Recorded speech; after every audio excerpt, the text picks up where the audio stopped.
Reyes's application to become a volunteer firefighter was denied. But Friday evening, here at the West Lanham Hills Volunteer Firehouse on Annapolis Road, the Prince George's County Arson Task Force served a sealed search warrant.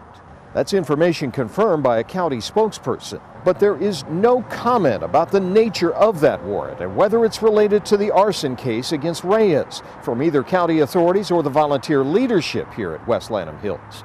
The volunteer fire company is also under scrutiny after a woman died and a firefighter was injured in a fire January 18th in New Carrollton.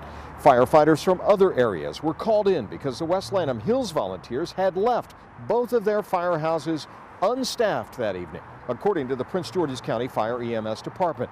Staffing at the firehouse is just one subject of an investigation that's been launched by Prince George's County in the wake of that tragedy, according to a fire EMS spokesperson.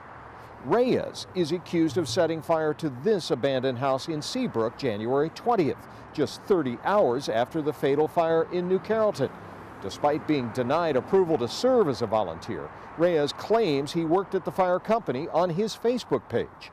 An alleged accomplice, Francis Ortiz-Oro, has also been charged in the case, according to court records. The leadership of this volunteer fire company here at West Lanham Hills has refused to comment or answer any questions about whether or not the men accused of arson have any relationship with the volunteers here at West Lanham Hills.